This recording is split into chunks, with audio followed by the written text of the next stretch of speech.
Good afternoon. Today we will be presenting to you the trials and tribulations that relate to investing during a pandemic, specifically the coronavirus. My name is Fionna Mahaffey. My name is Katie Watts. I'm Bryce Lewis.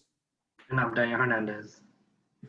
And as a new client to our firm, I'm sure you have many questions about your current situation and how you can improve the position you're in. We, as CFA charter holders, are here to ease your mind and help you discover the best ways to invest during the pandemic that our country is currently experiencing. Past history has dictated that we will experience downturns in the economy, such as the tech bubble in the early 2000s and the housing crisis in 2008. But as charter holders, we can learn from these situations and provide a safe way for you to invest money during the economic crises. Today, we will start by talking about who we are and why we are qualified to be providing you with the recommendations that we are. We will then recommend a book called The Most Important Thing, Uncommon Sense for a Thoughtful Investor by Howard Marks, and how reading and understanding this novel can provide you with a foundation to financial literacy and proper investing. As new clients, your takeaways of this presentation should be ideas surrounding thoughtful investing. And although we are talking about investing during a pandemic, all of these recommendations are relevant at any moment. If at any time during the presentation you have questions, please feel free to ask them and we will do our best to answer them. So what is a CFA? CFA stands for Chartered Financial Analyst, and a CFA charter holder is an individual who completes the necessary qualifications to become a certified candidate. It is a globally recognized professional designation and measures and certifies the competence and integrity of each individual who holds the distinction. To obtain the certification, we all had to pass 3 different exams that measure our knowledge on topics such as financial ethics, accounting, economics, management, and security analysis. Our goal as charter holders is to be able to provide you with the knowledge necessary to make sound investment management decisions. This is one of the most respected distinctions in finance. You might ask why I'm going into this detail, and I only hope to reassure you and provide you with confidence in us to help you through these difficult times. Now I'll hand it over to Daniel Hernandez, who will be discussing our code of ethics. Thank you, Fiona. So to go briefly into it, as a CFA, we are bound by a code of ethics. These codes of ethics are ethical benchmarks for investment professionals around the globe. These ethics are set to guide our decisions and prevent unethical behavior. They are not just recommendations we should adhere to. We are required to follow these standards or risk losing our licenses. These are 7 standards that we must follow. On this slide, you can see the first 4. They guide our behavior on professionalism, integrity of the capital markets, and our duties to clients and employers. You will particularly care about our duties to our clients as you are our client. We will deal fairly for you and put your intentions above our own while maintaining unnecessary confidentiality that pertains to you.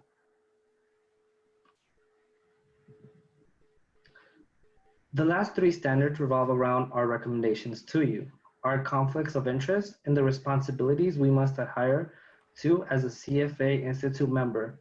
The main focus to you being we must provide diligence and a reasonable bias for the recommendations we provide you. Ultimately, we understand that the reason you are coming to us is for advice and guidance. And we are here to assure you that our recommendations come from a place that is supported through research and investigation. Now I'll go ahead and pass it over to Katie. Thank you.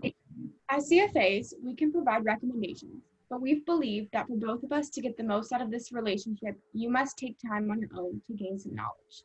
To do this, we have found that the best way to do this is to read a novel designed to provide you with some basic understanding of what it means to be an investor. Although we are here for you in every step of this process, it is important for you to develop your own opinions and ideas about what you would like to see for your future and your finances. This book, The Most Important Thing, An Uncommon Sense for a Thoughtful Investor, is written by Howard Marks, who is an American investor and writer.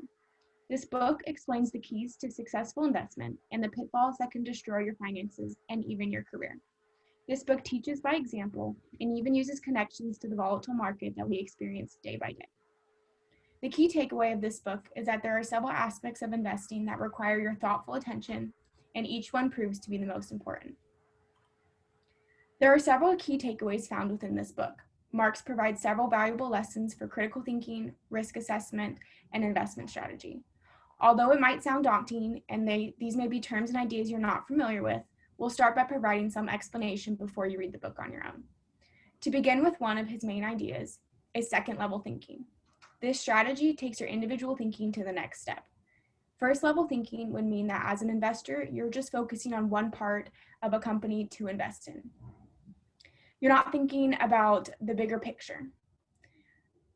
As a first-time investor or someone that is worried about the market, this could seem like a logical way to choose which company to invest in. However, investing requires a much more deeper level of understanding. The second level of thinking goes above and beyond and considers ideas such as, why is this company good? Do others think this company is a good investment? How will this change? And how will it change in even given certain situations? It takes into consideration many more angles when considering one asset. It is important to consider many different levels of a company when choosing to invest. Another idea that Howard Marks talks about in this book is the price-value relationship. He discusses different types of value and the relationship between value and price.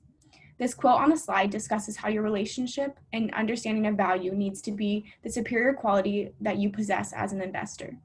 You must understand and seek to differentiate from what others know. Marx talks about what companies are worth. He discusses that investing eventually comes down to buying at a reasonable price. He states that one core of investing is finding the relationship between price and value. Buying an asset for less than its value is considered the most dependable approach.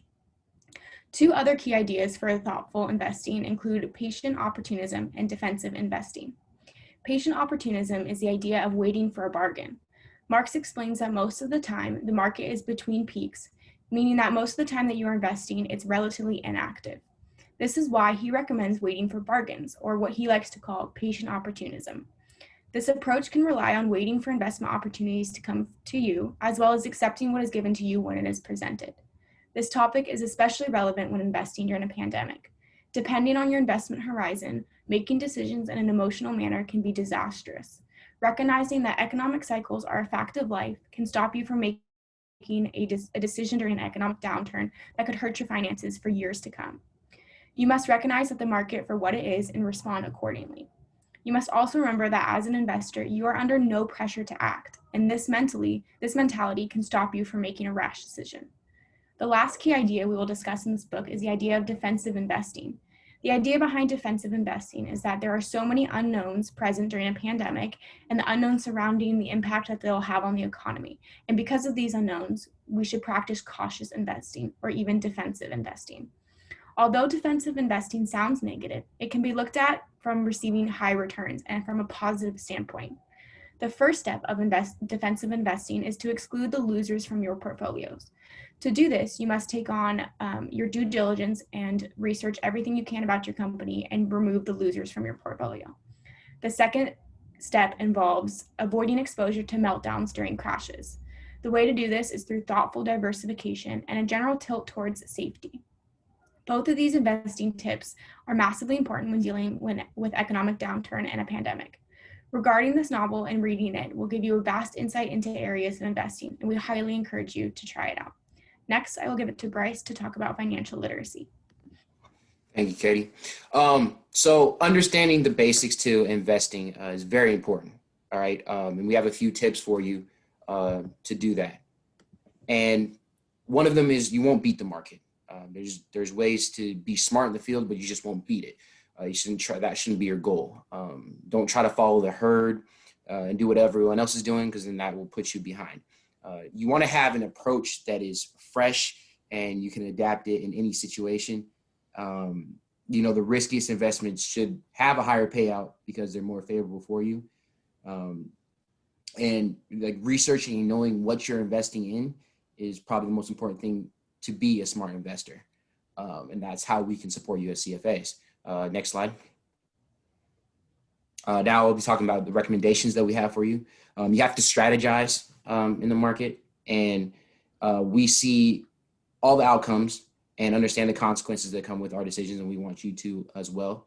Like I said before, and many before me, you can't beat the market, but you must be carefree in your preparation and also be prepared for a bad outcome that could come in this field. And a last slide. We want to improve your knowledge of investing. So there are some simple tips for you to improve it. Your financial literacy. One is you can buy below the value most of the time. The power of the mind is very, very important. So don't overthink psychological influences that they have on the market, because those are big. And by God, do not be last to join a trend. More than likely, if you're hearing about it, it's probably too late. So don't be last. You won't make a return because it turns into a higher risk.